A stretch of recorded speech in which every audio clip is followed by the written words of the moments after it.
Hi, everyone, and welcome to the Sacred Illness Podcast. I'm your host, Dr. Erin, and together we're going to explore how illness is not a roadblock to the rest of your life, but rather an invitation to reclaim your whole, vibrant self. Before we begin today's episode, just my standard medical disclaimer. This podcast is intended for educational and informational purposes only. The content should not be considered a substitute for professional medical advice, diagnosis, or treatment. Always consult with a qualified healthcare professional regarding any medical concerns. Everyone, and welcome to this episode that's all about paradigms. Today we're going to talk about what is a paradigm, why do they matter, how do they get in our way when it comes to everything in life, but especially in the healing journey, and why did I decide to bust out of the normal paradigm when it comes to health and healing that eventually led me to my own complete remission of my quote-unquote incurable illness. Stick around, let's delve into it.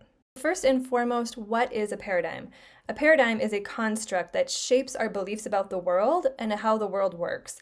And I use the word construct purposefully because it really is something that is constructed. It's something that is built and made by us as we move through life. So very early on, we start constructing our paradigm by the events that happen in childhood, our caregivers and their belief systems, how they behave, the things we're exposed to culturally, societally, socially, etc. So we kind of collect this quote-unquote evidence from the world about, okay, this is what the world means, and this is how I'm supposed to behave, and if I do this, this happens, so therefore that is bad or that is good. And we're creating this worldview, this way of being in the world that begins to feel very true and real. So a paradigm starts to become identity, right? It's how we start to identify with the world, it's how we show up in the world, and it becomes this guide for us for how we move through the world. Based on my paradigm, this is what I believe, this is what I know to be true, this is how I behave, this is the work that I do, these are the relationships I'm in, this is how I live my daily life, and so on and so forth. It's a collection of assumptions and theories that we have gathered based on our interactions with the world that, again, create our entire reality and our basis for how we exist on this planet. Generally speaking, paradigms are not a bad thing, right? Like, we all need some way of making sense of the world and a way of showing up in the world and being in the world. And so these paradigms we create make these kind of guardrails for us about, okay, this is the life I live, this is the lane I'm in, this is how it all works. Our nervous system really likes that because our nervous system is wired to move us toward things that feel safe, and to the nervous system, safety is equivalent with familiarity. So whatever we can predict, whatever we know, whatever we've experienced or seen firsthand, or we've moved through it, or whatever it is, that is familiar to the nervous system. And so paradigms become reinforced by the nervous system by saying, oh yeah, you know everything about this particular political party. So we're going to stick with this one because this one's familiar. We know what it's like. We know who the people are. I'm going to stick with this job because even though maybe this job doesn't feel super good, I know how to do it. It's familiar. I know what to expect. I'm going to stick with this kind of relationship because this person is predictable. I know what to expect from them. I know how to show up. I know who I am in this relationship. I'm going to live where I live because it's familiar, it's known, right? So we can see how when we are used to something, when we're exposed to a certain kind of belief system, like politics or some sort of work or some sort of way of relating with other folks, some place of living, when it's where we are and what we're exposed to and what we're entrenched in, it's very familiar and therefore it's very safe. And so any decision or thought or impulse or desire or curiosity, etc., of moving outside of that paradigm, exploring something else, doing something different, engaging in the world in a different way, can be perceived as a threat to the nervous system because the opposite of safety is threat. The opposite of familiar is unfamiliar. So anytime we want to or think we want to or again are curious about moving outside of our paradigm, which I guess we could also call the comfort zone, alarm bells that get set off within our bodies. We are immediately faced with a ton of fear, a ton of doubts, a ton of reasons why staying with what's familiar is the quote-unquote best choice for us. It's really frustrating, especially if we have a certain dream or desire or hope or whatever it is that is not in our paradigm. It's something that is naturally kind of pushing the edges of our paradigm and it's stretching us to step outside of that comfort zone. But that paradigm can be so limiting and so fear-based, or it can bring up so much fear that even when we're presented with really compelling evidence, really like maybe deep intuitive knowing, or just like all the signs, or just really strong evidence that this other thing that's not in our paradigm is a really good choice and would be really good for us, we can often ignore it, explain it away, find ways to kind of diminish it or dumb it down to stay in our paradigm because, again, that is more safe. So it's really common for us to, again, see and know that a different path might be better for us, but it can be very hard to choose that path or very hard to stay on that path because of the immense amount of resistance that's going to rise up inside of us as we try to break outside of that paradigm. When there's a lot of resistance inside our bodies, when there's a lot of fear, when there's a lot of it's almost like this lion roaring up inside of us, like, this like big response of like, no, don't do that. It's really hard sometimes to tease apart what is fear, what is nervous system kind of trying to protect me versus what is really real, what is really true for me, what is really the best path for me. So that can become a very confusing part when we try to bust out of our paradigm and break down new walls or make a new path for ourselves, because it's those two kind of conflicting voices are both very strong, and it can be hard to know which one to listen to. So back when I was practicing more conventionally, when I first graduated naturopathic medicine school, I practiced as a more conventional doctor, prescribing medications and supplements and doing labs and having this kind of more, I think of it as like more of a surface exchange with people where, I would see a symptom and I would work it up and I would give them a diagnosis and then treat that symptom, right? It was this like symptom management, symptom treatment kind of layer of medicine that I was practicing. And while it was still holistic and natural in the sense that I wasn't always doing medications and I was doing a lot of lifestyle work with folks, it was still symptom management. I wasn't getting deeper into why was that symptom happening in the first place. And so after years and years of practicing in that way, I started to become a little disillusioned with the work that I was doing. Because back when I was in school, was when I first really started studying mind-body medicine and getting really interested in how our mind and our nervous system influences our body and our health. And that was my passion. I was really, really intrigued by that. And honestly, that is studying that modality and pursuing the work within the realms of mind-body medicine is what led to the cessation of my own incurable illness. So when I went on that healing journey, that was a major paradigm shift for me, because all I had ever known was this conventional world where I was diagnosed with Crohn's disease, which is an autoimmune condition. I was given the prognosis of, this is incurable, it's never going to go away, it's going to get worse, you're probably facing surgery, you have to take these medications for the rest of your life. And that was it. That was what I was given, right? And it was like, take your medications every day and that's your story.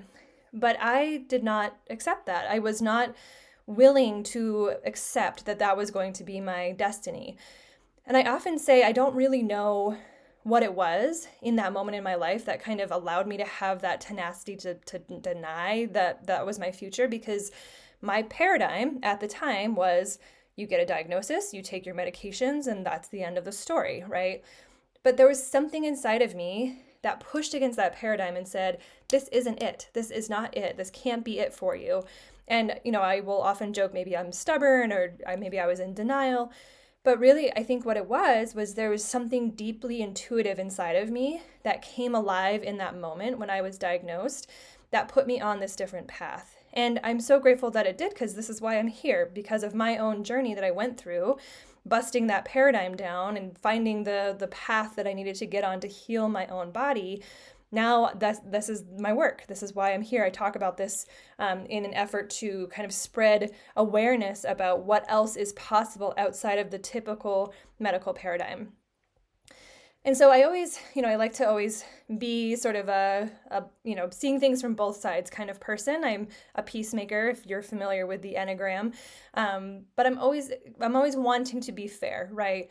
And I don't think of the medical paradigm as inherently evil or bad. I think that there is a time and a place for the way that our current medical paradigm, regime, whatever, practices medicine. Sometimes medications, even surgeries, can be holistic in that they are what is needed to help a person feel better, to manage symptoms, to feel functional enough so that deeper work can be done. But generally speaking, if we think about the treatment spectrum as a ladder, right? So like down here at the bottom would be like lifestyle stuff and the mind body work that I do, like what's your paradigm, what's your stress levels, what's your family situation, what is, happening in your world that might be influencing your health. Also, like, what's your history of trauma, all these things that can be at the bottom of the ladder, plus like, how are you sleeping and are you eating enough and are you moving your body in ways that bring you joy and drinking water, etc., right? Like, that's the baseline stuff.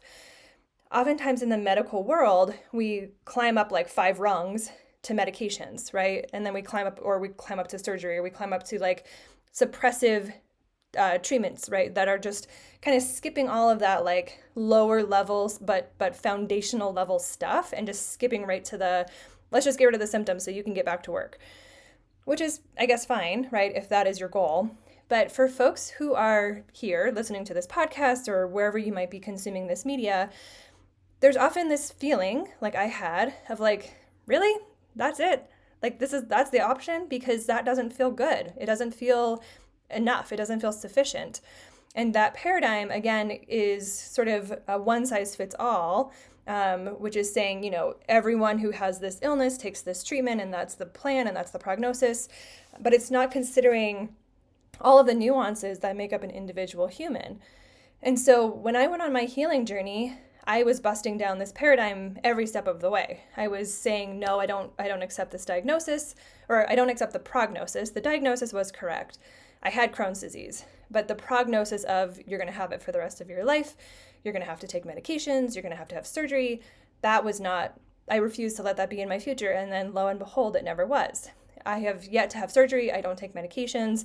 I just work on my lifestyle foundational stuff, my mind, body, and lifestyle stuff, and that's how I maintain my health. So I had to work to bust out of that paradigm, and it was difficult. There's no two ways about it. When we are busting out of a paradigm, again, we're met with a lot of fear and resistance. Lord knows, I was met with so much resistance from well-meaning and concerned family members and medical professionals, and even those in the holistic realm. Often there's just a lot of pushback when you're saying, I'm not going to do it that way. I'm pursuing a different path. I'm going to follow my intuition. I'm going to follow my gut and see where this leads me. And again, all that outside resistance and my inner fear, that's honestly why I think my journey took as long as it did, because I was doing it on my own and I was kind of piecemealing it together, trying to figure out the steps. And I was scared a lot of the time. A lot of the time I was like, am I crazy? Like, is this really a good idea? Maybe I should just take my medications. Like, maybe I should just, give in and do what the world tells me I should do, right? Like what's normal and expected. Maybe I should just do that. But I held out, and again, when I went to school and I started studying mind-body medicine, that's when I found the pieces that were missing, and I got into those root, deep levels of my illness, and healing those healed my body. So now fast forward to today, I work to help people shift their own paradigms around what is possible when it comes to health and healing and what illness really means. I like to think of illness as an invitation to exploring these deeper levels of who you are and what's really underneath making you misaligned that's manifesting as illness. So when we get that diagnosis or when that symptom first emerges, it's almost like there's a path that emerges in front of us. There's 2 options. The first option is we continue down the path, the paradigm path, right? The one of familiarity, where we know who we are, we know how to show up, we know what to expect, we do what's expected of us, we do what's familiar. The problem with this path is that is the path on which illness formed in the first place. So it's kind of like that thing of like insanity is the definition of doing the same thing over and expecting different results. If we continue on the same path, the path of that paradigm that created that illness in the first place, we're probably not going to find healing. We might find symptom relief. We might find good days intermixed with bad days. But oftentimes what I have seen in the world that I work in, which is with folks who have chronic symptoms and chronic illnesses, that if we continue on that path, it's usually worsening of those symptoms over time, and oftentimes new symptoms emerging. And so it is not a path to healing, it's a path of management and palliation, which is, again, if that's the path you want to be on, if you don't want to go on a different path, there's no problem with that path. There are very good medications and options out there to manage symptoms and to keep things, fairly in line health-wise. Sometimes, not all the time. For folks who want something else, right? Who really want to feel better and heal, not just feel better, because that paradigm path can provide that, but like to heal on this deeper level, to really get into, why am I sick in the first place? What is my body trying to say to me? Where did this come from? What is happening inside of me that allowed this illness to show up in the first place? And this is beyond like the typical definitions of like, oh, it's genetics, or it's because you're a smoker, or it's because of this or that or the other thing. Because those things can vary. Like if we keep saying, like a 5-year-old would, like, but why, right? If we dig deeper into that, we really start to poke holes into that reason. Well, not everyone who's a smoker develops this disease. Not everyone who has this genetic predisposition sees it come to fruition in their lifetime. So what else is happening there that is causing this illness to form and to rise up in my body? And that's where we get into that deeper mind-body work that I guide folks through, that I went through myself. So again, there's a lot of fear.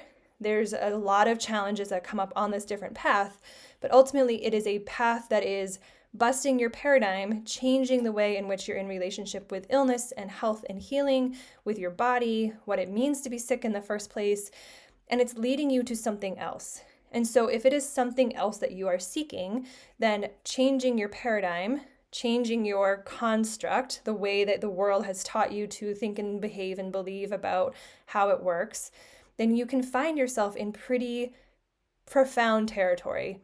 And it is it's a hard journey, because there's a lot of like wandering. It's like wandering into the desert and like not quite knowing where you're going to come out or when you're going to find water or whatever that might be. But there is still a path. There's a trajectory, right? Again, it's like we know what to expect on this paradigm path. We don't know what to expect on this other path, except that we know if we stick to it and we stay in tune with our intuition, we keep listening to ourselves, and we have the right guidance, we will come out on this other side a changed person. And that change, we know, is for the better. What it will look like, how it will shake out, we can't predict. And so that's honestly part of the excitement, if we can get to that place of this other path, is that when we step out of a paradigm, we're basically saying, I'm shedding this old way of being in the world. It's not working for me. I don't know exactly where this is leading, but I just know it's going to be better. And so that is the motivation, that is the inspiration to go on that new path, to go down that new trajectory, to bust out of the paradigm and to see what emerges on the other side. Thanks so much for tuning in to another episode of the Sacred Illness Podcast. If you find this information shared here educational and inspirational, feel free to share it with those you think would benefit from this work. And if you're ready to bust out of your own paradigm around what is possible with health and healing, check out the Sacred Illness community at aurorasomatic.com/community.